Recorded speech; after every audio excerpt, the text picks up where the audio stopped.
Let's just start with All-Star. I mean, so the All-Star game is a week from tomorrow, so it's coming up pretty fast here. And to be honest, like the whole thing is kind of silly. Like my stance is like there probably shouldn't be an All-Star game. Like it seems unnecessary to bring out all the players into one city and have them all together and risk them getting COVID and all that stuff. But I understand why they're trying to do it. I know there's like a charity aspect to it now too. So, and also just the whole process of like people getting selected and all that is exciting to me. Like I Yeah. sent you like some of my predictions of who was going to get picked, and then it was fun like kind of comparing that. So I figure I can just like go through who was selected just to like refresh everyone's mind, and then we could just kind of talk about maybe who we thought, if there were any surprises or who we thought maybe got left off.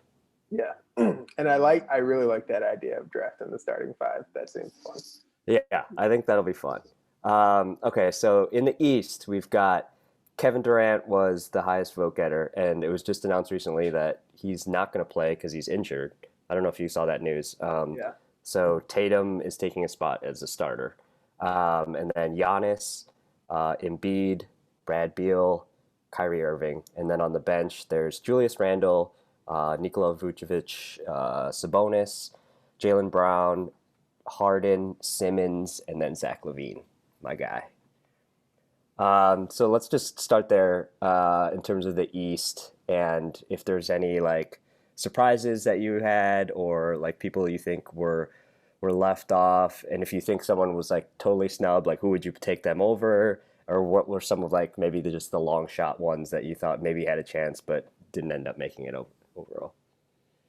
So it's funny. I think it's Zach Lowe introduced me to this idea. He was like, people are always talking about like people who got snubbed, and then they're like, but who would you replace them with? Yeah, And I was like, exactly. I never really thought about it. Like I always feel like, how could you not have that guy on? And the two guys that are off because they got injured, I think it's like Sabonis and then Booker were the two people they got replaced. And I'm like, those are probably the two guys that I would have put on there. Like Conley's playing great per usual. Like he's great, but sorry. The only other people that I would potentially have swapped out, and the only reason I wouldn't is because their team, like they haven't been healthy and playing well, is like either Bam Adebayo or Jimmy Butler. And I'm like, they haven't been healthy enough to show me enough to say that I would replace them with like Booker or Sabonis. Like the Pacers have been overachieving considering Karis LeVert's been out, and then Booker has been awesome. And obviously, he was probably like the number one guy on most people's list for like if somebody's out, we're putting Booker on. So that's, I mean, it's really like when they replace those guys, I was like, I don't really know.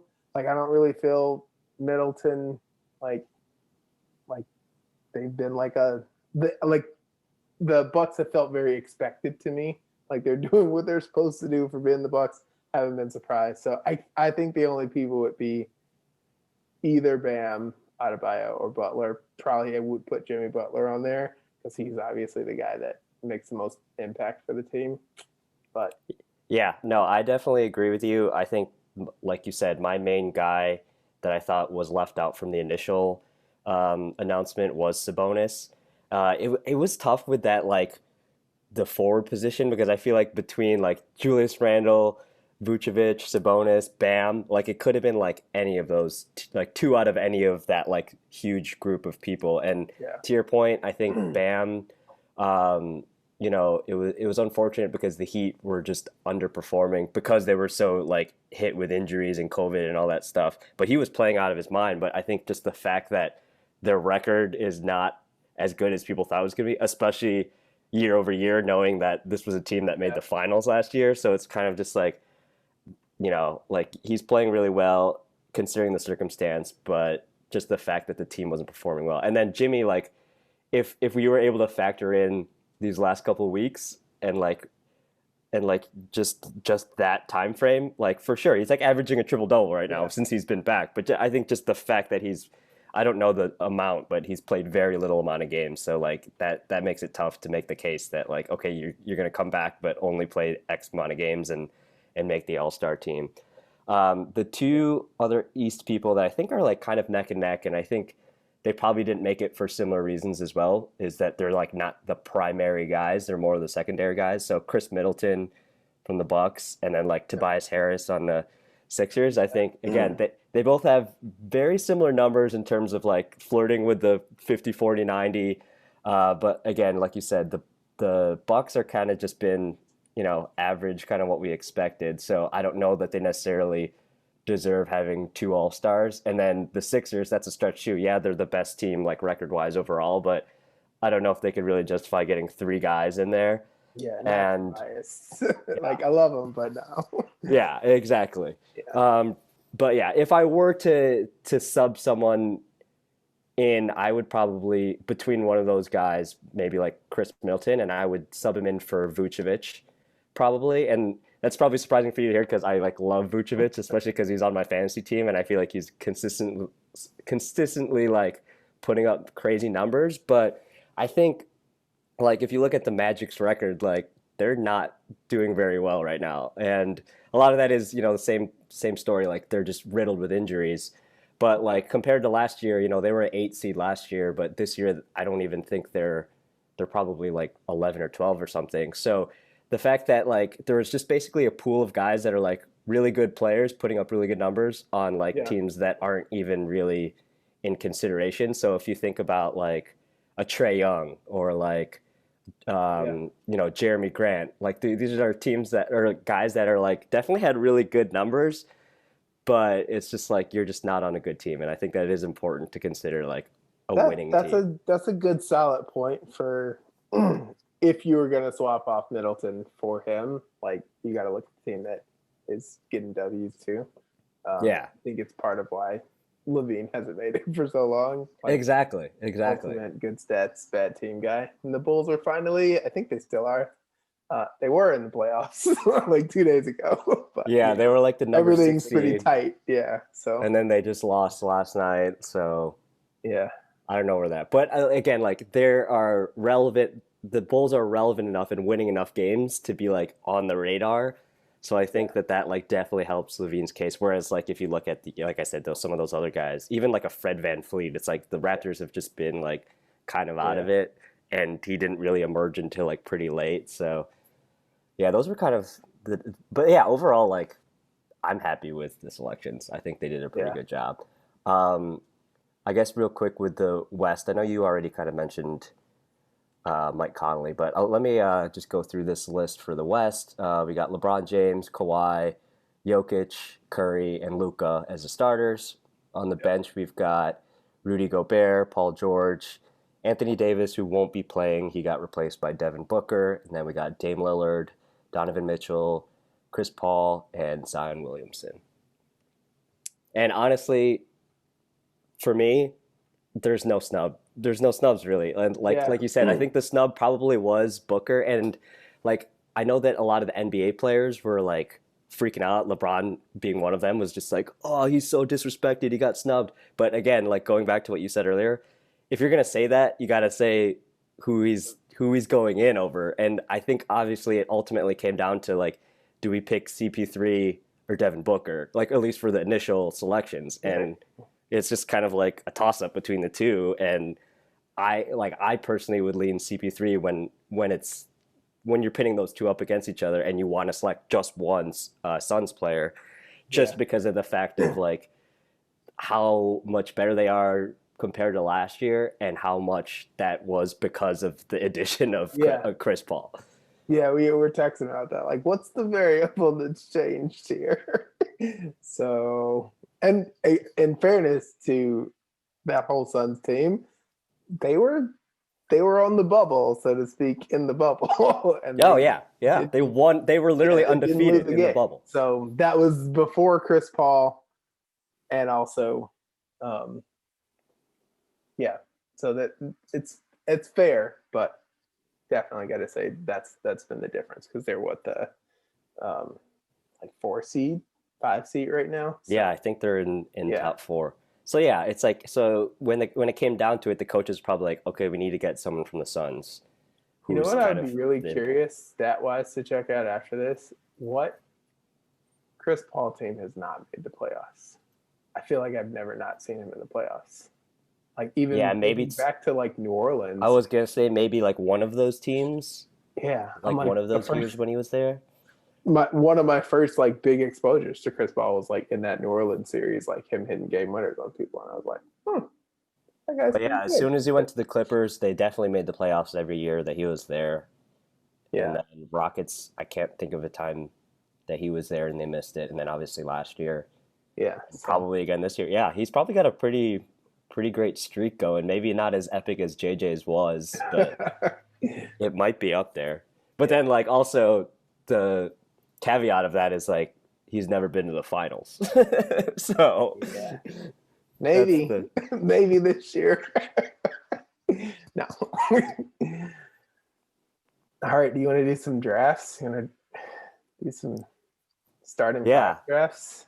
Yeah, so this we can talk about Who how we want gets? to do this. I was gonna say who gets the first pick between LeBron and Durant. I believe it's LeBron because he got the most overall votes. But here's Got it. the curveball that's throwing me off. Now that Durant's not even playing Mm-hmm. and Tatum's replacing him, how does that work? Because I feel like ultimately when you're picking, like you're already included, Right right? in the selection. So like So is it the next highest vote getter that would replace Durant? no, no, like I understand that part. I mean, just in terms of going back and forth between the picks, Oh, I see what you're saying. because Durant's already starting with one fewer person because like Right. LeBron has already basically picked himself, right? But then so Yeah. if LeBron goes first, then it's like it's not gonna the order is not gonna make sense when it goes back and forth because then Durant will be left with like two guys. I wonder if so if you take the total list of vote getters, we cancel out all the people that are there currently, and then we add one person, like who's the next highest vote getter out of all those people. So like not including Tatum, Giannis, Embiid, Beal, Irving, Kawhi, Jokic, Curry, Doncic. So like not including any of those people who like does that person get added to the potential Oh, list of I people get what that you're we get saying. to Or select? like, do they just start picking the reserves earlier or something? Maybe. Right. Yeah, like do we add that reserve to the person that's in the starting five since Durant's not in it anymore? Yeah. Who knows? Well, Because if for that this, I would imagine that's probably what they had to do with AD because AD would imagine was going to be a starter, right? no, he wasn't. Oh man, AD wasn't going to be a starter. Okay, Nope, he wasn't okay. picked as a starter.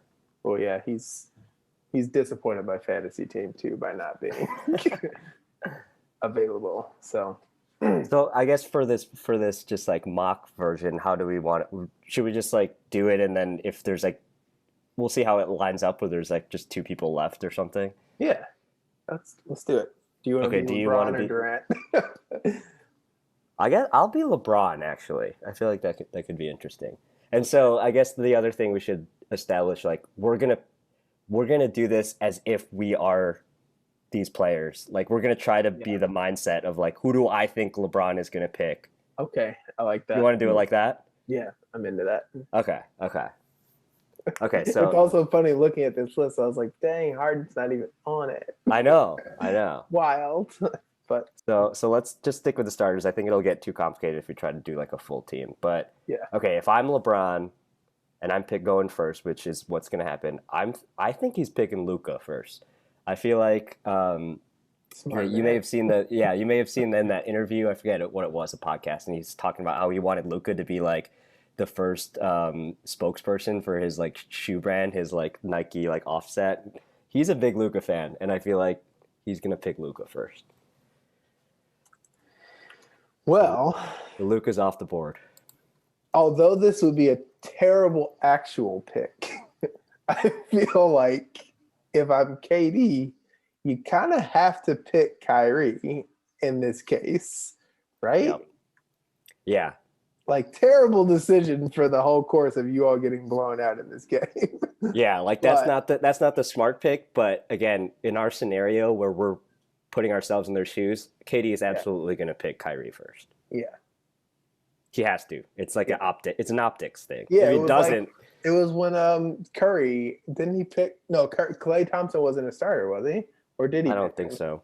But I feel like every time, I think even like last year, Giannis, when it went to the reserves, like picked Chris Middleton Middleton first out of first. the reserves, where it's just kind of like, that's not really a smart pick because there's so many better players than Chris Middleton, but he just Yeah. knew he had to pick his guy.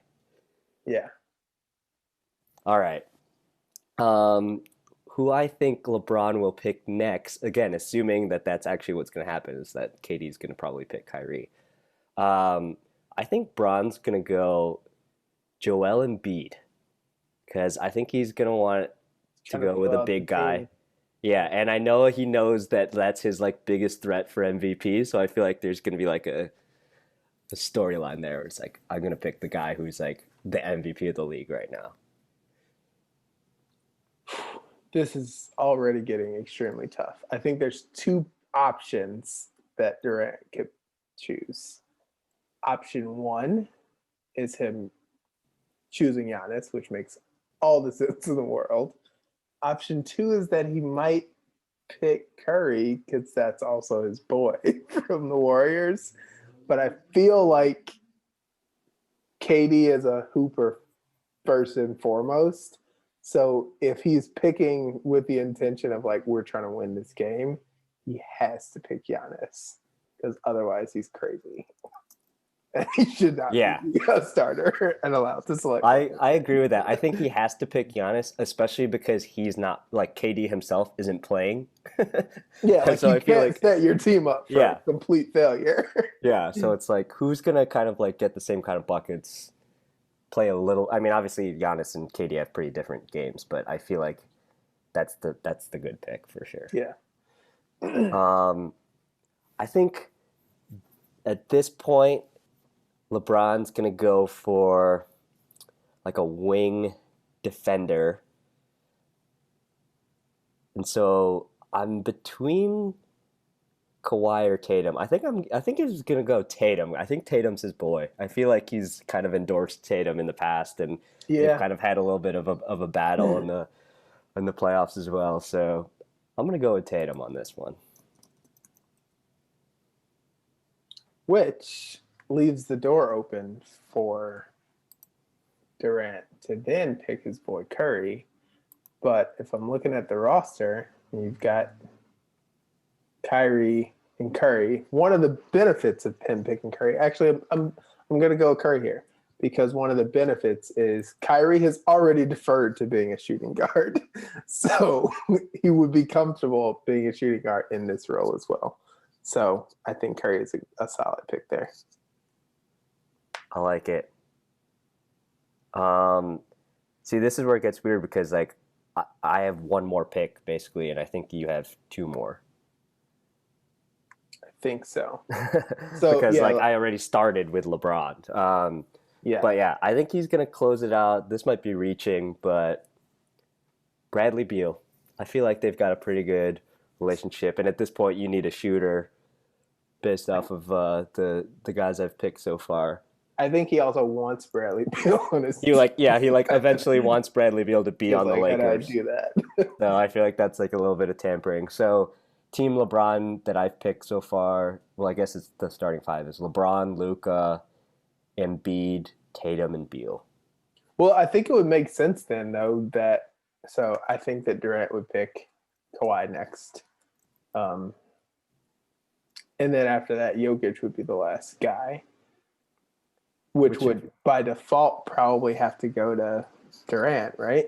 yeah, that's why I'm saying like Not it'll be kind playing. of an awkward order knowing that LeBron. Maybe they'll just have Durant go first instead. I don't even know. Yeah, yeah. I We'll have to see how they. I know I'm curious, but yeah, that'd be pretty interesting. Like if it plays out the way we just did, like Jokic being the last pick of the starters is like kind of crazy because he's having like an Dude, MVP yeah, he season right now could be too. an MVP, which is insane.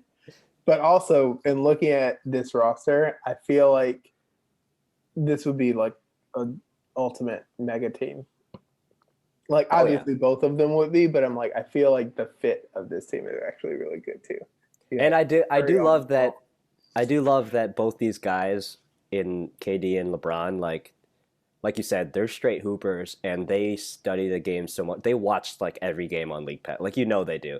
Not to say that like not all these players are paying attention, but I feel like those two in particular are paying a lot of attention, especially the fact that KD's injured right now makes me think he's probably Yeah. watching even more games. And so he's going to try to build a team that's like a legit good basketball team and not just like good guys. Who do you think is a off the book question? Who do you think KD is the most concerned about when he's being defended? I have an answer for LeBron. I don't know about KD. Like, who do you think KD is the most concerned? Who gives the most trouble to KD Yeah, like if defensively? he's like you remember when LeBron was it was like in the playoffs against the Spurs, and there's that video clip that's always going around. That's probably going to go for a whole bunch Oh, of. when Kawhi checks in, Yeah, like Kawhi checks in, he looks, and he's like, he's just like, oh, he's like, man, are you serious? it's crazy how much money that's going to go for on Top Shot. It's a Oh, I know that's like yeah, just that that's little clip. Um, I feel like for LeBron right now, he might not say it, but for LeBron, that guy is probably Simmons. Like after that game where Philly and LA played, and it was like, oh, he can kind of hang with LeBron defensively. Like he's got the size, he's got the strength, speed. I don't know who that dude is for Durant as far as like who he would be yeah. concerned about. I don't know if there's really anyone because I mean like when they play the Bucks, was Giannis? Did they have Giannis on them, or did they mostly have like Middleton on them? I I feel like they had a lot of Middleton on them, Yeah, and I don't know if that's probably just a matchup thing because they wanted to put Giannis on Harden or whoever. Can't even remember like who, right. but Because I I would feel say like maybe Giannis, but I don't even know if that's yeah, like a I feel like matchup that they. we were texting about it because you were saying like, oh yeah, Middleton's not doing too bad on him. Like he wasn't getting like ate up, but I think a Yeah, part of that is like they don't want to burn out Giannis. that's true They need him offensively, but I don't know. That'll be interesting to see. for sure. All right, we don't need to spend too much more time on All Star, but the only other thing I had on here is if there's anything we want to talk about with like the non-game events, like the skills challenge, 3-point, dunk contest, anything, any interest in that at all, or I mean, we could. I have like my short list of who I would put on yeah, it. let's run through it. Um, I guess we can start with the skills challenge. How many people are on there? I don't even know, Six. four, Yeah, I think six, it's four. four. Yeah, I think it was like six, 4 or 6. I think they reduced it to 4 because 6 was like getting to be too many. Um, my short list, and I actually don't have a fourth, but I think I know who I would like to see just for fun, because they might have put him on there before. LaMelo, Ja Morant, Steph Curry, and I want to see Jokic in it. Yeah, Put I feel Jokic. like Jokic, I feel like has to be in it. I also, I don't remember because I feel like they tried to do like the bigs versus guards thing before, and I don't know if they're still doing that. If they Yeah, are, then I don't like know what the format is for I sure. have no idea what the format is, but and I didn't actually put together a list, but I like that you have Lamelo. I think they should just have the Ball brothers go at it. I think they should just bring Oh, it. I that would think be they should just do good. one on one like Lonzo versus Lamelo. Go, do it. That would actually be incredible. And then just like have Leangelo as the judge. Isn't he on a D League team now or G League team? I think I he feel like might be. yeah, I feel like he's on somebody's G League team. He might be. And then 3-point. Did you like write out specific people or? Yeah, I think there's usually like 6. I had Joe Harris, Curry again. Sorry, Steph, for burning you out. Levine, Dame, Donovan Mitchell, and then for fun, throw Luca in there because he just hits lots of Steph Yeah, Curry threes. I don't know how they're gonna approach this. It feels like they should just have a lot of the guys that are already gonna be there. Like it sounds like that's kind of where you Yeah, went with like Dame and but like it just seems kind of silly to like, hey, Joe Harris, come in and but like he yeah. should definitely be in it. Um, so I don't know what the approach is gonna be if they're gonna try to stick with the guys who are like already gonna be selected and already there. If they're gonna try to bring in other guys, I think staying on theme, I think we should have a showdown with the Curry brothers. Oh And yeah. so if we're gonna bring in anyone, I think we should bring in Seth, Just which do I all think, the brothers. yeah, just do a brothers competition. Honestly, I The think holidays. maybe 2 years ago they were both in it at the same time.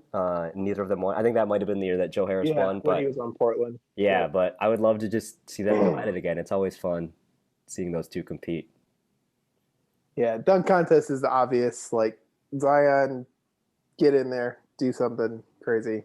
I know I think I saw a headline somewhere where he was like, maybe we'll see, keeping the door open for it. I feel like he's gonna say no again. He's feeling like he's on that LeBron path, That'd just be telling people no for a while and then like never doing it. But that'd be maybe upsetting. He's got to do it. I feel like he has to, but I feel personally the reason LeBron never did it is because he felt like pressure and he felt like if he didn't win, then people would be like, "See, you're not the greatest ever," and they would like hold it against him for something silly. But That's I don't totally get that. Like he can do it this year and he would probably still have a good chance of winning. Like he yeah, like he can still lay down some crazy dunks at his age and still I compete with these guys. I forget if Ja was in it last time. I feel like he was for some reason. I don't Oh no, he was hurt. He was hurt around the All Star Yeah. game. Yeah, I don't think he Um, was in it last year, but that'd be a good one. but I would say Anthony Edwards, Zion, John I had Morant, him. and then probably Miles Bridges. I had Miles Bridges. Yeah, I Miles had or Derek Jones. One of the I so that's what I was gonna say. Like I had Miles Bridges, and then I also had Derek Jones Jr. because he won last year. So I feel like you kind of want to have the guy that yeah defend it. Yeah, defend his title, even and though like last year felt like I can't remember what it was. I think it was because it was what's his name, Aaron Gordon. Like it was Aaron another Gordon, year like he that he got snubbed right. essentially, and I'm just like, I didn't feel like Derek Jones won that one, but he won, Yeah, so you got to bring him back. right. He officially won, and I feel like Aaron Gordon's done with it. He's over it now that he's Yeah, gotten second place twice and feels like he got robbed. With that, like I don't think Zach's gonna do it. I feel like he's getting peer pressure to do it, but I mean, if he's there and it's his first, like, if he's in the right, All Star game and like, which he dude, is. this is your first time here as an All Star. We already have you here. To your point, Yeah, that's why I feel like people yeah, are jonesing for it because they're like Zach's already there, and they're supposedly doing it like during halftime of the game, which is yeah, interesting. because they're But like, we're not gonna have home in fans. Zach's defense, he like he takes it really seriously and he like does a lot of prep for it, and I just feel like he doesn't want to like have to do that because he wants to just like concentrate on like staying healthy and like winning games. So I feel like he Yeah, feels like it's a outside distraction of just like, okay, now I got to spend the time in the gym just practicing my dunks for the next week and a half, and like he wants to save his legs for like actual gameplay. So right. I get it. I get it. But I think he'll do the 3-point contest, which is Yeah, fine. if they put him in the 3 point, he'll do that for sure. Um, All right, enough all-star talk, I think. I yeah, think we yeah, I can think that's solid. It'll probably be about as quick as the actual All Star stuff is. So All right. Should we just dive into our, I guess, check-in on end of yeah, year awards predictions? yeah, where are we now? This is the Yeah. question. Yeah. So I guess we can just kind of go through each category. We can kind of talk about what where our original picks were if you have that on offhand or remember it. Yeah, And without then we can talk about like, does that pick still make sense? Or do you have a new pick um, now that we've like seen half of the season pretty much? yeah, So let's start with most improved player. Um, I originally had DeAndre Ayton, which uh, could still be a possibility. Maybe from what I've seen so far, he's not even really a top run like a front runner. I mean, he's definitely been playing pretty well, and obviously that we were talking about the Suns. The Suns are playing well. I just don't yeah, know if he's really gotten to that next level yet. If I were to pick a new person now, I mentioned his name earlier, I'd probably go with Jeremy Grant. I feel like not that I'm watching a lot of Pistons games, but the times that I've seen them and like the buzz I've been hearing about how well and how like different he's been playing, like he's just kind of like the go-to guy now, which is like just not what his role ever really Yeah. was. And to like see his numbers and see what he's doing, he's just like dominating and the best player on a bad team right now. And I think just the jump and just the change in his role, I've been pretty impressed with that. Yeah, I feel like when he was on Denver, he kept saying like, "I want to be the guy," and they were like, "No, we have Murray." Yeah, And we have they wouldn't let him. They've got Porter Jr. And now it's almost like if he could have, it was almost like a bet, which is a good segue because my most improved player was gonna be Michael Porter Jr., but he can't stay healthy. So it's like if he could have been healthy, or if Jeremy Grant stayed yeah, instead at this level, like what does this team look like if they had essentially chosen him over Michael Porter right. Jr.? Um, Ceiling seems really high, but instead of Michael Porter Jr., I had another good stats bad team guy. Christian Wood would be my midseason pick Yeah, now. that's a good one. Um, Dude is just balling and sucks that the Rockets kind of suck still. Um, but I don't think any of that is his fault. Like that whole team, it feels a lot like when a little different, but it feels a lot like when AD just kind of blew up the locker room in New Orleans. It was like, I'm out. It like feels like that's what they've been planning with hanging over their heads. And so Yeah, they've got to get things together, let things settle, let the new coach kind of like get control of things. Like next year, I feel like they'll be a lot better with Wood. So I like that pick a lot because he's definitely someone who was just completely overlooked. I mean, like there was the whole thing with like Shaq like not knowing his game and stuff. Like, and it's a good storyline because it's like people are like they've heard the name, but they didn't watch games when he was in Detroit or whatever, and then now like he's putting up pretty impressive numbers. I honestly think if he didn't get hurt, because he got hurt like, and he's been out for, I think he's supposed to come back soon, but he's been out for a while. If he didn't get hurt, I think he would have had some buzz for even being an all-star, to be honest. yeah, but that was old as time. That's a good pick, though. Um, I guess we could talk real quick. Going back to All Star, we had our first time All Star picks, right? Um, and I had doubled down on my pick for my Homer guy, Zach Levine, and I was right. So I'm very happy about that. I thought he deserved it even last year too, but and it made sense, even more sense to me last year that it was like in Chicago. He should have been on it, but I get it. We didn't have a very good record last year, but this year his numbers are insane. He's got career highs across the board, and he's playing efficiently too. So good to see Yeah, him get in. and I got to give it to you. I had Aiden as my guy for first time All Star. We kind of talked about how like situationally, like he's improved a lot. Um, but if I had to say who improved more, it would it would be Levine. So like dude's just unstoppable scoring. So um, It's going to be tough now that I'm thinking about it for Aiton to even like. I mean, I think there's definitely a high ceiling, and he could become an all star. But like just thinking about even just looking at this year, it's just like the forwards. It's just like so stacked, you know. Like he's not going to get in over like a Paul George or like an Anthony Davis. Like it's going to be real tough for him to sneak in yeah, there. I feel like it's because now that like center is not a thing anymore, it exactly. feels like it's one of those like it's forwards and guards and the guard like obviously he's not a guard Yeah, and then you see the forwards that are there and it's just like yep it's going to be a real tough hurdle pretty yeah. much forever. And then you got guys like Wiseman coming up so it's going to be even harder. But uh, yeah, he can get there. I saw this is somewhat related, kind of unrelated, but I forget what year it was, but there was a year where DeAndre Jordan was like all NBA, I think first team or like second team, and that was just like shocking to think. But like my point of that is the fact that like it was probably because CP3 and having CP3 as a teammate just bolstered how good he can be as like a true center. So like if DeAndre Jordan could get on that level, I feel like DeAndre Ayton can easily get into like that status because of playing with Chris Paul. Yeah. CP3 just makes everyone better. It really does. Hmm. Sixth man of the year.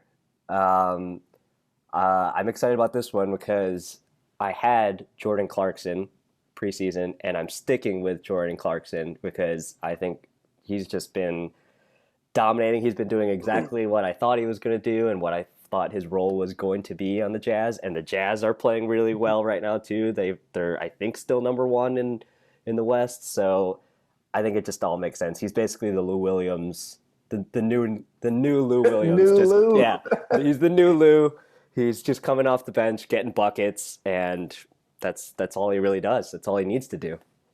Yeah, and I had Lou Williams as my sixth man, and what we've learned about Lou is that he is not Tom Brady, and age is catching up to him, and he's averaging like 12 points a game. And Yeah, Jordan it's Clarkson rough. is probably the guy that I would go with, and like that's especially concerning for the Clippers because if that's like we already know he's a liability on defense in Yeah. the playoffs. And I'm like, and if you're not scoring and you're not a Yeah, so what are you even contributing when you're on the court? You're a minus, pretty much. yeah. So actually, I'm curious what his plus minus is. Yeah, I just Go threw look that that out up. there, but honestly, Yeah, I'm like, geez, he might actually it's be a negative this year. it's probably no good. And now who is their go-to guy off the bench? Because Lou's not been playing well, and they lost Montrez. Is like Luke Kennard like their go-to guy off the bench now? Yeah, that's scary. That's so scary. That's I just have to rough. see. Jeez, his PER is actually about the same as it was last year. Um, his usage is down a little bit. So, in general, I agree with you. Clarkson is who I would go with so far. He's been the heat check guy that the Lakers always wanted him to be, and now he's Oh not. yeah, it's this is an aside too, but just thinking about all those former Lakers, a lot of them are like doing so well. So it's like interesting what would have happened if they like, Right? like the Brandon Ingrams and the D'Angelo If they and hadn't traded Lonzo it and those all guys. away for one guy, Yeah, essentially. but That they one won. guy, I was gonna say they won the finals, so it's kind of Yeah. hard to judge that. But it's just interesting to see all these guys that kind of left the Lakers like still playing well.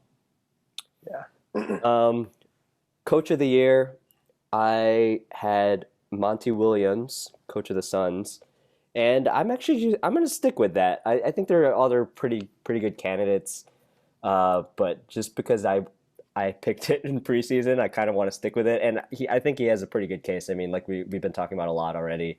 Suns are like in fourth place. If they're going to be in that top tier of the West, that's a pretty huge leap from not even making the playoffs, being like on the cusp of the playoffs last season.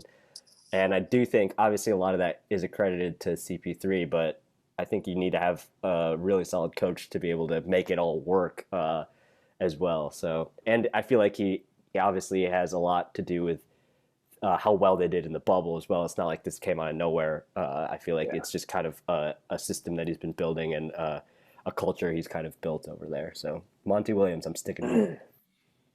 Um, I picked Nash at the beginning of the year, and I'm like this close to switching to Doc.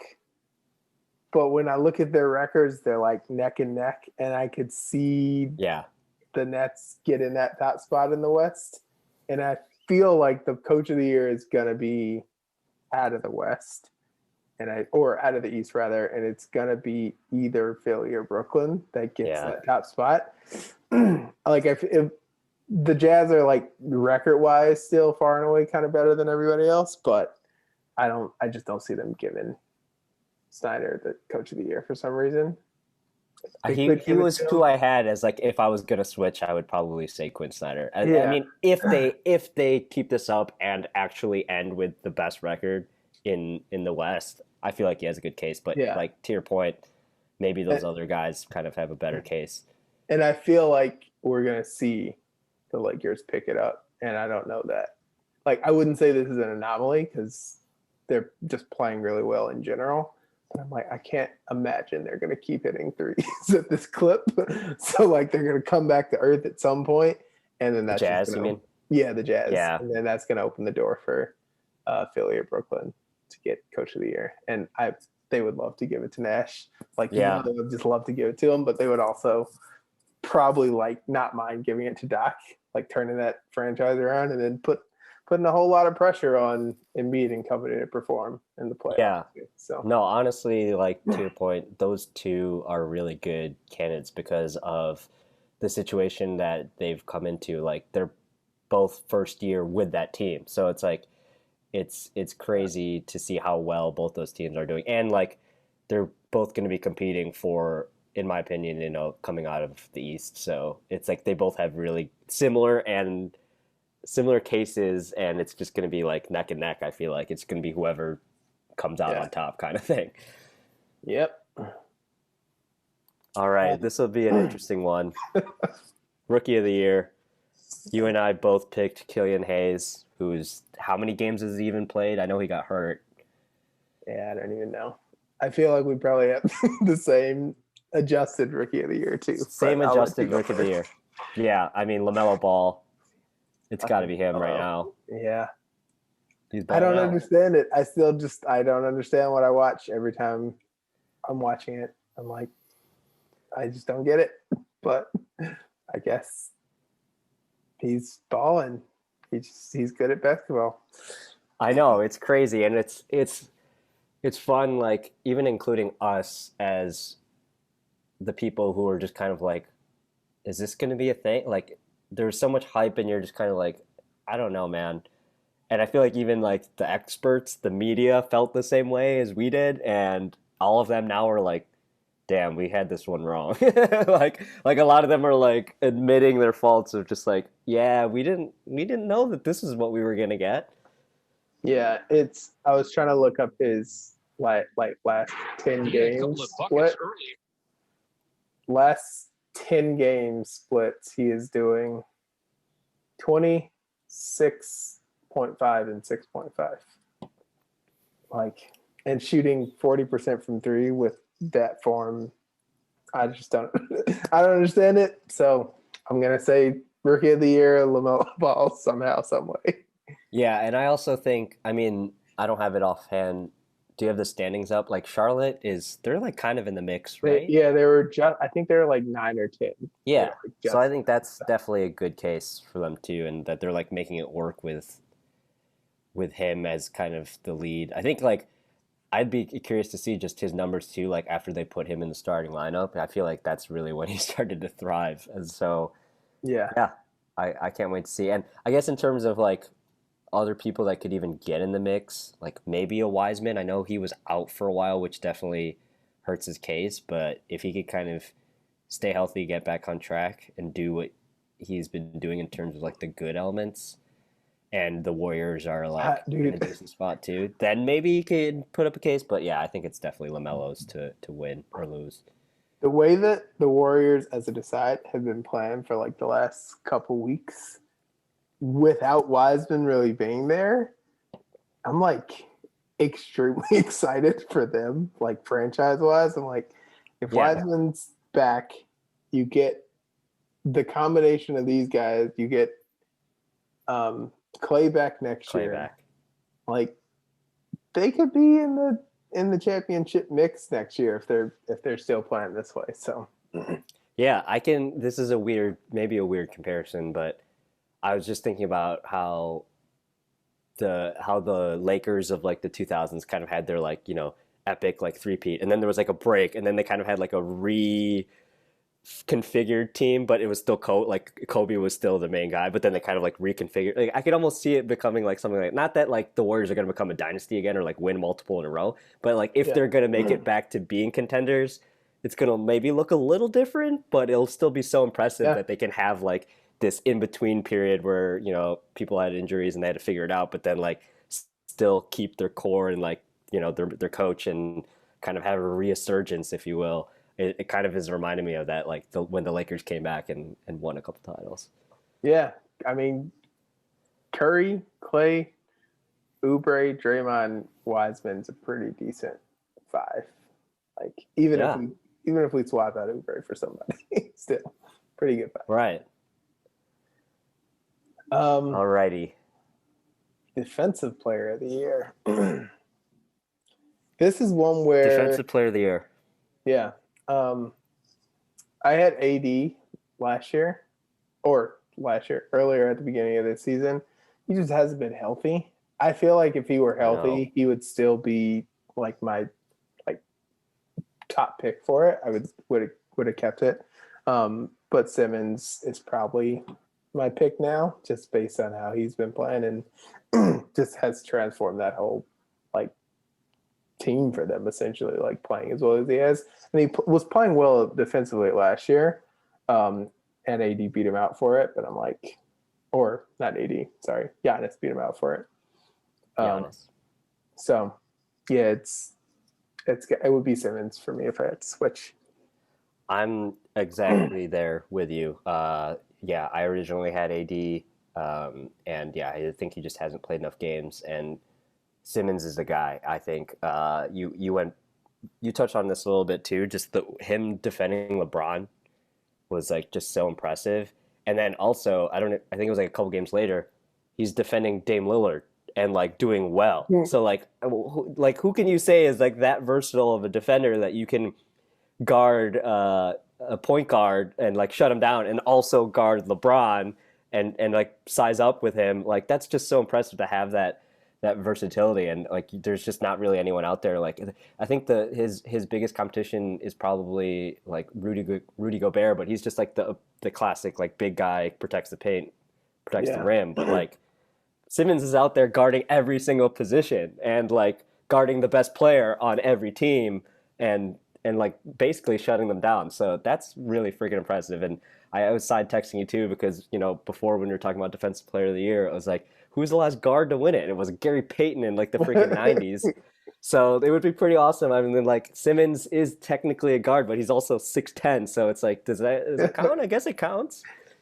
If you're the Sixers, somehow the East Finals is Sixers and Nets, who do you put Simmons on? Like, do you put him on KD or do you Yeah, put him on Harden? probably KD, and then I'd have like I guess Harris on Harden. I feel like I don't know. strategically my plan would be to put Simmons on Harden, mainly because Yeah, Harden's running their offense and like he could just mess stuff up. right. But then it's like, I don't want to leave Tobias on KD like Yeah, that. yeah. So Then you'd have it's Tobias on super KD. tough. I'm just so excited to see if like I just want everybody to be healthy and I want that series to happen. I do. Yeah, I think that's got to be the East Finals. That's what the NBA wants at this point now too. Yeah, and like Milwaukee, I would just feel like I'm watching a rerun. So I'm gonna stay away from it. And I was like, we've been here with Milwaukee, but at least it Yeah, would be a different like person that they're playing in the finals, like or in the conference finals.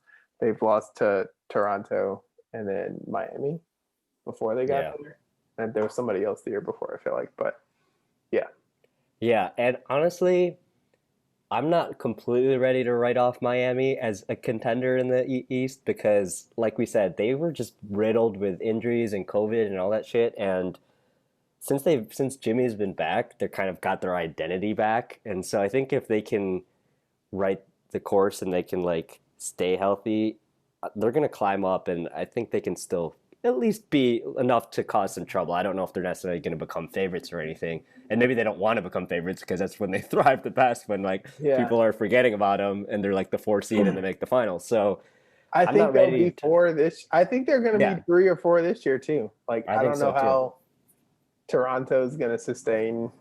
Like I don't know how. I don't know how they're where they are, other than their coaching is just great and they've got a lot of young guys. Um, but yeah, I think Miami might end up at the 4 seed too. Still, All right, we talked the big one, MVP. yeah, let's do it. Um, did we both have Luca? I think we both I had think we Luca. did. And you know, as much as I love Luca, he doesn't really have a case right now. The Mavs are.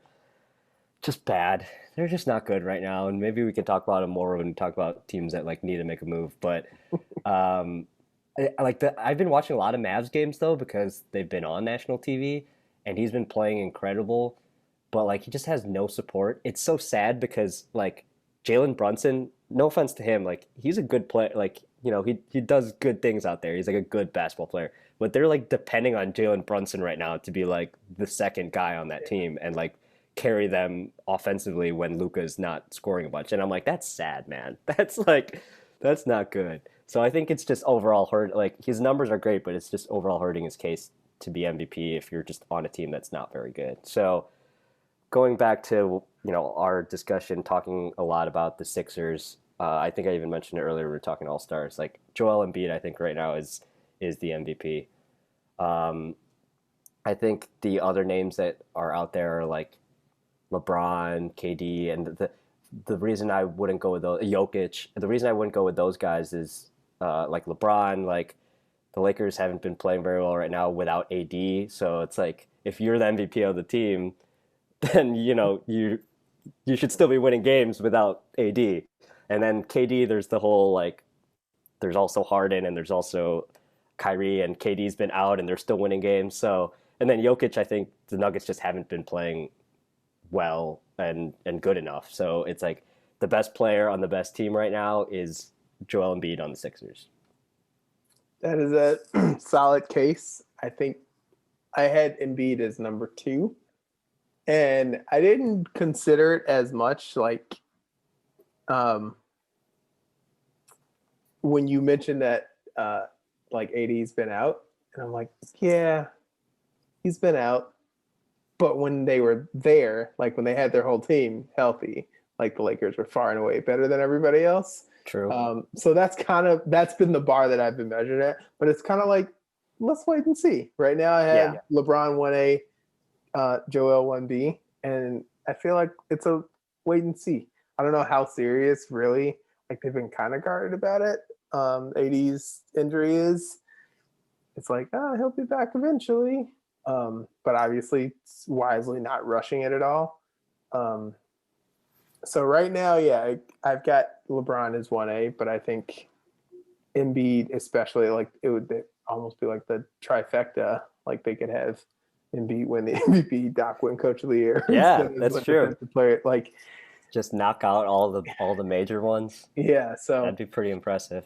We'll see. We'll see what happens. But right now, I've got LeBron James winning the MVP, and then Space Jam comes out, and then the world is going crazy. Yeah, like I don't fully disagree with that. Like LeBron is definitely playing MVP level right now, so yeah, I don't have too much of a knock against that. It almost feels like, in terms of like a storyline too, because like every year it's like, why is LeBron not MVP? Why is LeBron not MVP? Even though he's like the best player. Like it's always the debate of the two different things between like, is it the best player in basketball right now, or is it most valuable player to that team? And there's just a lot of things, nuances that go into it. So like again, my main case is just the fact that it's like, is he even the most valuable player on the Lakers? To me, it's AD, because it's proving it right now that like without AD, they've lost like 4 of the last 5. But I still think LeBron can definitely make a case, and maybe the media will consider the fact that LeBron could have been MVP so many times in the last couple seasons, but didn't give it to him, and this is the year that like he can definitely win it. So like, might as well give it to him. Like, kind of have that in their head of, previous seasons, I guess. But yeah, we'll see. To bring that full circle, maybe the most valuable Maverick is Seth Curry, because that's the variable change with both of those teams. Like you add Seth Curry and I guess Danny Green to the Sixers, and then you lose Seth Curry on the Mavs, and now the Mavs are there and the Sixers are there. So who knows? There's a lot to be said about just having a reliable 3-point shooter in today's game. Like, you just gotta have it. You have to. Yeah. Unafraid of the moment too, for sure. And Seth is that guy, which is crazy to think. Like, he's definitely one of those guys. Okay, I know we've been going a little long here, but I guess it's that time of the season where the trade deadline is coming up probably in the next month or so. So there's a lot of buzz just around potential trades. There's definitely a lot of teams that we kind of touched on that are underachieving that feel like they probably need to make a move at some point. So I don't know how we want to go about this. If you want to talk maybe about a player who's getting a lot of rumors or trade buzz, or if you want to talk about a specific team and just like who's kind of in desperate need to make a move. We could go a couple different directions here. What are you thinking? I like the idea of we could talk about it from the lens of maybe we get a list of a couple teams, and then of that like list of players, I added like three additional ones of who could potentially like fill those voids. So, what are you thinking? Who are you thinking teams wise that might be Um, interested in making a move? I mean, do we want to talk about the Celtics? Maybe Ooh, is that one that was maybe on your radar? yeah.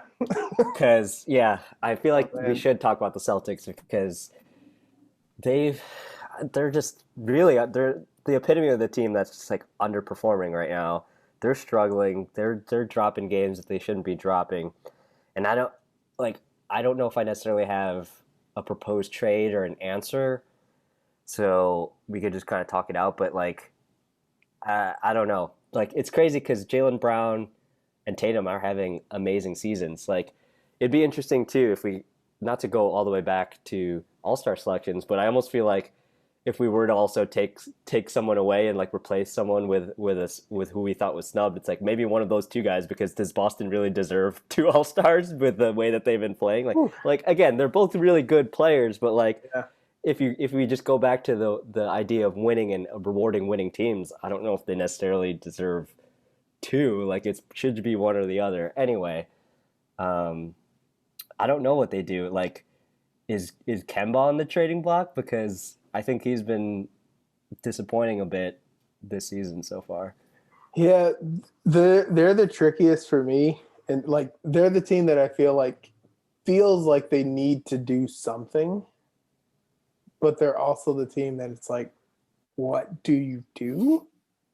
Like I don't know what this like if this were NBA 2K, like the obvious thing is like they need some sort of big that can like stabilize them inside. And I'm like, I guess we thought Tristan Thompson was going to do that a little bit. He hasn't. Like, obviously, Smart hasn't been there. Like, but then they also need consistent scoring. Kimba hasn't really been that. They've just relied completely on, and it's like, I don't really know what they're missing. So, like, that's why it's the hardest for me. And then I also don't know how it would fit with like their roster, like moving forward. I know they've got like, a couple picks in the near future. Like, do you trade those away to try to Yeah, get a guy now? I don't know. I feel like they're in a very like rock and hard place. I think KLC described it as like it feels like they just gotta ride it out and see what happens. And that just yeah, feels like such a tough thing to do when you have a team that's this like young, hungry, and like in their I wouldn't even say primes. Like yeah, Tatum and Brown have like higher primes to go, but like you've only got maybe one or two more years with Kemba playing yeah. at whatever level he's at. So Like to your point, it feels like the window is getting smaller in terms of like yeah, them still being a contender. And yeah, it's tough to kind of pinpoint. Like you said, I think it is definitely a size thing, a big. I can let me like just throw out some names of bigs that are like getting rumored to be in trade buzz and see if it even would make sense on the Celtics. Like a Kevin Love. I know he's injured right now, but I feel like he's always in trade rumors. I know DeMarcus Cousins just I believe got waived by the Rockets, but yeah. uh, The Nets will pick him up. That's they just might that honestly. just Yeah, feels like the move. Like I know him and Katie were tied up when they were on Golden State. Like it just feels like what's gonna that's happen. true. I could They see that need a happening. big. Here's an interesting one I feel like I saw get thrown around. John Collins from the Hawks. Okay. I think that could be an interesting fit. Again, I don't know what that would look like in terms of a trade, who they would give up, and like what the Celtics would even offer there. But I feel like he's a young, big, with the ability to score. His defense has gotten a little bit better, but he has a lot of like room to continue to grow. Like he's still super young. So because there's other guys, these names that I think of like with like a Boogie or like obviously Kevin Love is just like so injured all the time. He just never really plays. And like a Andre Drummond too is like I don't know Yeah. if that's even Yeah, Drummond was on my list of bigs, but I'm like, Drummond doesn't solve their problems. He's no. a big guy that can rebound, but I'm like, It's like he's just gonna Tristan ruin. Thompson. Just yeah, it's like a Yeah, little bit better than Tristan Thompson. That's yeah, it. but he'll ruin your offense even more because he's like more inept when it comes to that. Like, I'm just imagining they're already stagnant offense, and then Andre Drummond standing at the top of the key, like not knowing what to do. Right. So like he does like the one guy that I feel like is probably they would have to give away quite a haul, but would fit for them and is on kind of a team that wouldn't mind tanking would be Vucevic. Hmm. And I'm like, I don't know how much you would have to lose to get him, Yeah. but I feel like he is a pretty decent passing big man. Like he Yep. can stretch the floor and hit threes. He He's can hitting get threes on a boards. crazy high clip right now too. He can get boards. And I feel like he wouldn't like so he's not gonna crowd the paint if Tatum and Brown are trying to like he can probably run pretty decently to keep up with and I'm like as a five to close out games, if you can maintain either Robert Williams or Tice with whatever haul you give away, like it's gonna be a lot of picks and your whole bench, but then you would have Vucevic, Tatum, Brown, Kemba, and Tice or Robert Williams. And I'm like, I think that's a pretty compelling starting, like five Yeah. last minute five. You're Feels leaving like a out heck of a long shot, though. you're leaving out a key guy that I think is also a reason why the Celtics are struggling right now, which is Marcus Smart. The Smart, fact yeah, that he's hasn't been healthy, and I don't know what his injury or when he's supposed to be back. I do think that's a key factor right now. Is the fact that he's not playing, and that is probably a large reason why they struggle. He's very much that guy, the energy guy. He's like the Draymond Green of their team, where he does a lot of the dirty work, does a lot of the things that maybe don't even show up on the stat sheet that help your team without you realizing how much it helps the team. So yeah. And actually, you're right. I would swap Smart in that closing five yeah, he has to for close. I Williams feel or like Tice. So, but that would be super compelling. The problem is they would probably gut their whole future and their entire bench in order to yeah, get Vucevic. And it was yeah, like, do you want to place that kind of bet on Vucevic? I don't know. So yeah. I mean, I love Vooch. He's on my fantasy team. He's consistent, and he would definitely benefit from moving to a team that's gonna be actually good. Like I feel like he's probably at this point in his career pretty tired of playing in Orlando yeah, and being a big good stats guy on a bad team. So that'd be an interesting one. The other big I had on here, Miles Turner.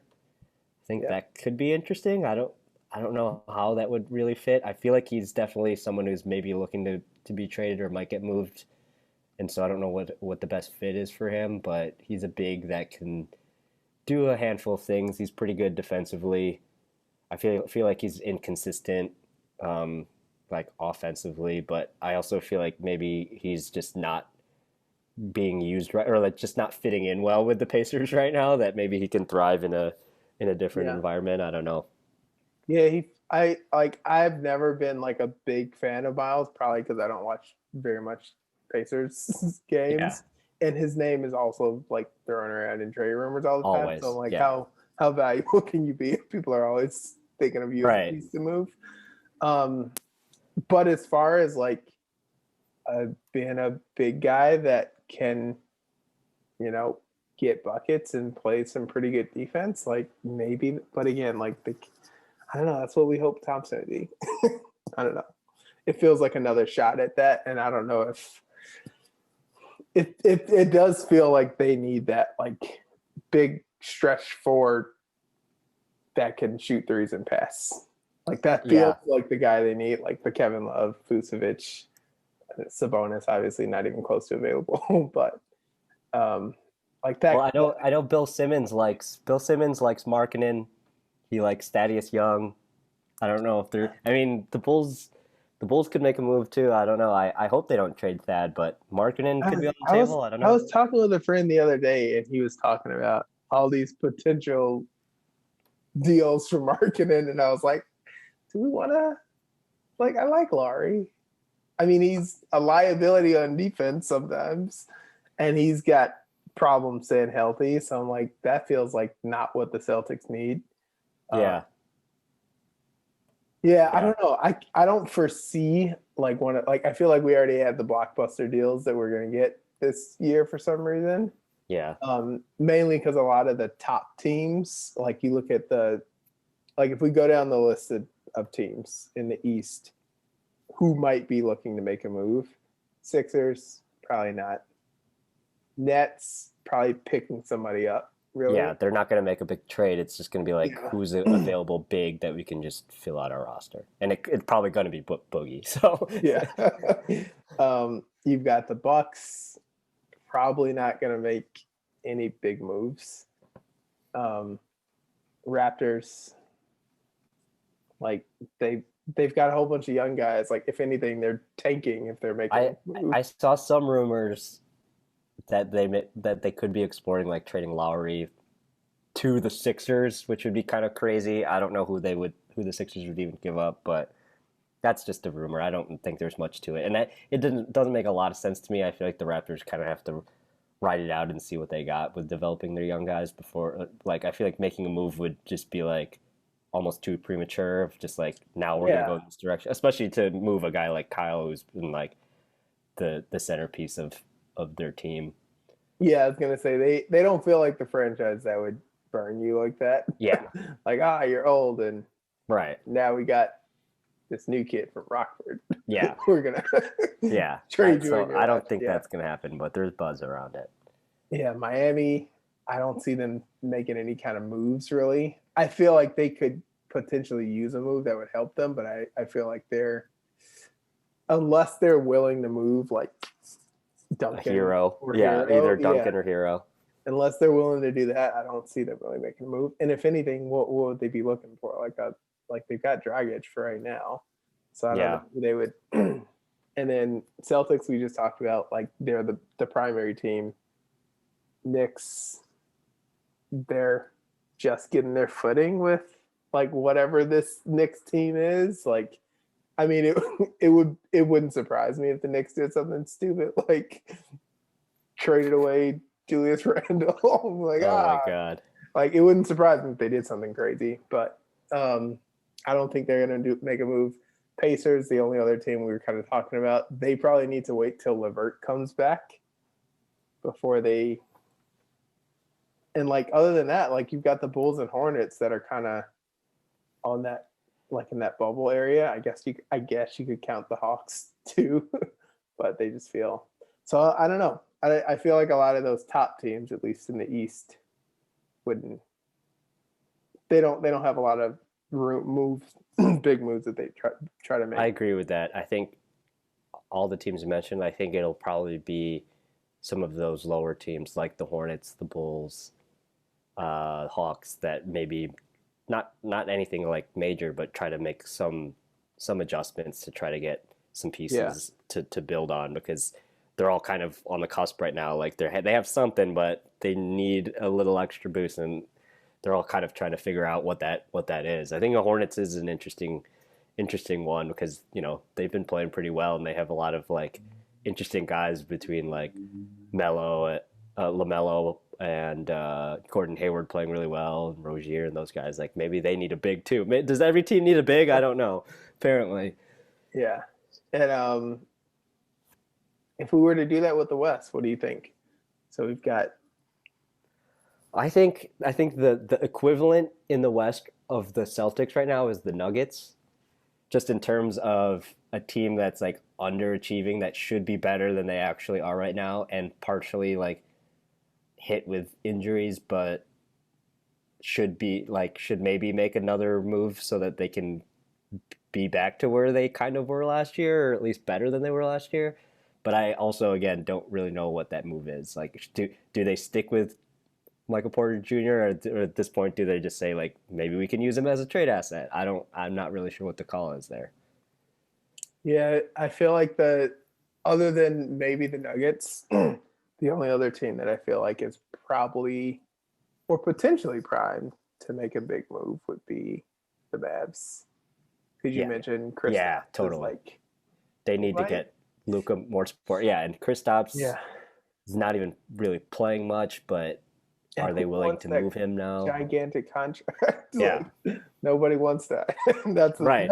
that's the biggest problem I see with moving him. It's like it's not like he's doesn't have good potential, good fit on a team, but I don't think anyone wants that Yeah, contract. a huge contract and a guy that they can't even keep on the court. It's like Yeah. it's such a huge risk. But yeah, I'd love to like see him healthy and see what he could do. It's hard to like say that he's it's just like such a disappointing thing because like when he plays he is so good, but he just doesn't play because he's just always hurt. Yeah. And then we've got the most classic team of all time that is somehow the 5 seed, which is the Spurs.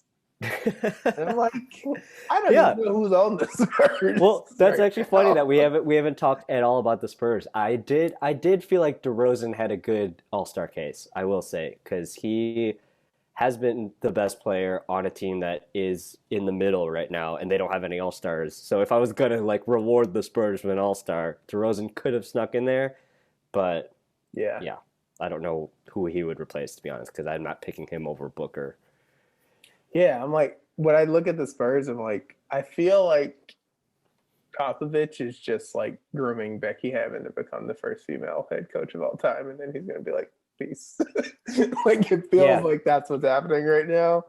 And I'm like, I don't really know.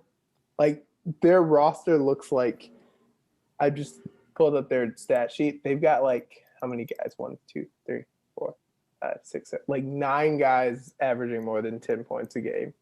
okay, It's so just it's like just like this spread. complete Yeah. ballot, and like none of these guys. I don't even know who Kelvin Johnson is. Sorry, Kelvin. All of the like, I don't. None of these guys I would move or like. I'm like, nope. They seem like good, solid young dudes. That other than Aldridge is kind of older, Aldridge but and he'll like Rudy probably. Gay. Yeah, I'm like, they seem like solid guys that you're just trying to develop and figure some stuff out with. But Yeah. it'd be wild to like just trade one of them. I can't see like Murray's not moving. DeRozan's probably not moving. Patty Mills, they love him, so they're not going to move him. And Lonnie Walker, it's like they're like draft picked. So I don't know. Yeah. I can't see them really making any moves. I think they're just going to be like you said, kind of status quo and see what comes about with these guys. Yeah, they're such a fascinating team. I, Like somehow nobody talks about them all at all. I know every year, and they're like low key gonna probably be in the playoffs again this year. They are the Patriots of the NBA. Straight up. Like every now and then, like every 10 years, they'll miss the playoffs once, and you're like, "Whoa, missed the playoffs!" And it'll be because like there's DeRozan was hurt for half Well, a year or something. last year was the end of the streak, which was like it was a crazy streak. It was like 18 seasons or something that they made the playoffs. But then Yeah, last year was like the first time in a long time they didn't. But they'll probably make it again this year. and then wasn't this year the first year the Pats didn't make it? You're right. Yeah. Yeah. Like on the same exact trajectory. Crazy. One team we didn't talk about that I think would be interesting in the West is the Pelicans. I feel like there's been some buzz specifically around Lonzo and JJ. So I wonder who's trying to get after that, or who the Pelicans organization are kind of like shopping them around for it. Those are interesting pieces because I think they're both pretty good assets to be added on to like a legitimate team. Like we just talked about, having a reliable 3-point shooter is something you definitely need. So JJ, I feel like can fit pretty much anywhere. And looking at the guys or looking at the teams that could use a very interesting boost of a shooter. I don't know how it would work. I feel like the Bucks would be a very good destination for JJ. Yeah. What I have a question about that. What happened to Kyle Korver? Didn't like retire, did he? I feel like I still see him around, but he's not playing. So I'm like confused. Is he still on the Bucks? So let's take a look at their roster. I don't think so. Is it so like is he in that weird middle ground where he's like not officially retired, but he's just not on a team, but like maybe still open to play? Like I don't understand. Like Yeah, I just just looked at their does he, roster on Google. Does not look like he's on it right now. He could potentially be on like their like IR or something. But I'm very confused because I still where see him. I still see him popping up on like interviews and stuff. Uh, where is Kyle Korver? I Googled that. right? It says current team Bucks, so maybe he's injured Maybe or he's hurt. something. Yeah, he must be hurt or something. Yeah, he's got to be injured then. But if he's injured, that's a perfect Yeah, reason to try to you get. need to. Yeah, you need to fill in. You need to fill in that void of Kyle Korver because he's that's what he did. He just came in and got you threes. So And if you want to open up the floor for Giannis, that's what you do. You put JJ in the corner. JJ was a buck at one point for a hot minute. I think for like a year, or I don't even know how long it was, but he was on the Bucks a Yeah. long time ago, which is interesting. I wonder if there's a way he could come back to the Sixers too. I don't know. There's just so many different destinations for him, man. Yeah. Shooters always have a home if they need one. I know he's been struggling a little bit this season, but I mean, I feel like he's gotten back in a groove. I feel like all shooters have slumps at some point. Yeah. Especially with that their offense being as like wonky as it is. Like it's kind of like what's his name? Ingram and Zion just kind of don't fit like together as a team.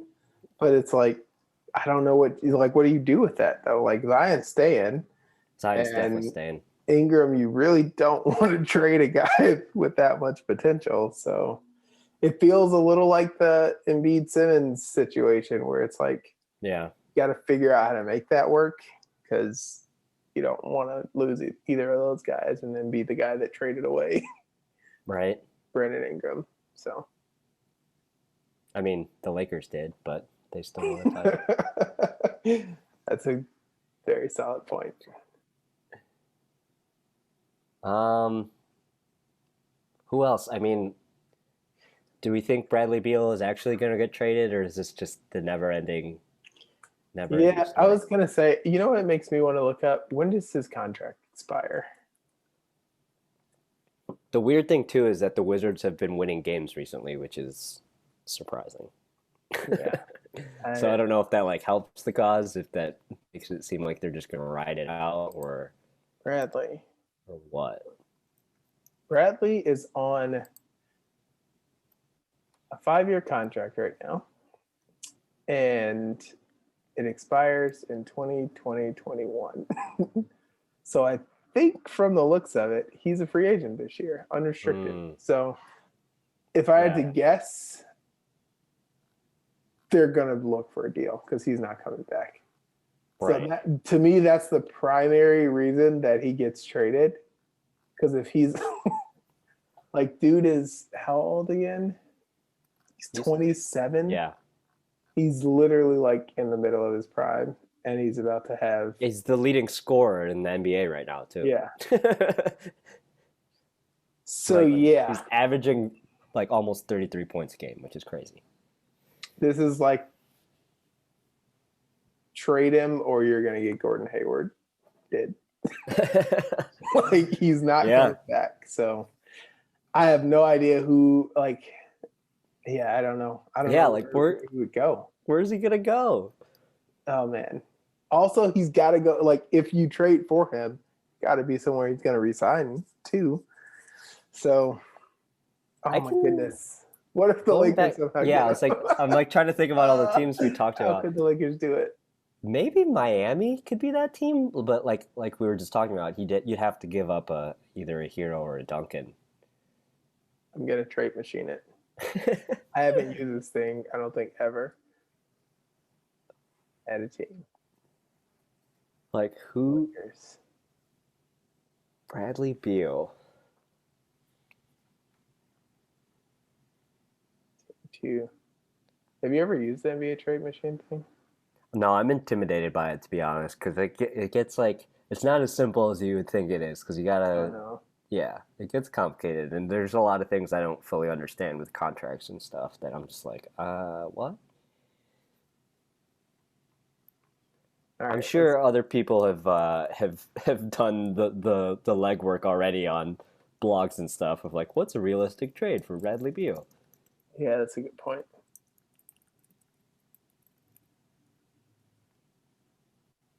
Okay. Oh, this is actually funny. If I type Bradley Beal trade rumors into Google, and then if you want to see the list of the suggested searches, it goes Warriors, Lakers, Sixers. It's literally like every team, but that's the order. So I wonder if that's like if there's anything to say of just the SEO of like people writing articles about rumors with him with these teams, and that's why they're coming up. But like, no I way he's going to the Warriors. no, that yeah, that wouldn't. Well, if he went to the Warriors, that would mean like no, they'd have to give up No. everything to get him. They'd have to like trade an injured Clay Thompson, Yeah, which yeah. exactly. Like that's not going to happen. So I just tried it for fun, and it did not work. It failed. Bradley Beal for Schroeder, Kuzma, Caruso, and Horton Oh, Tucker, jeez. and apparently it failed because of something. Lakers use non-taxpayer mid-level. I don't know what that means. So Oh, at least it gives you like sort of a reason. yeah, and then they let you kind of adjust it and stuff. So I'm going to play around with that. I'll text you my Bradley Beal to the Lakers trade options because I feel like there's two. The Lakers are the primary team that I could see being like, hey, if AD is not coming back, or if he is coming back, how do we beat the Sixers or Nets? And Bradley Beal would help with that a lot.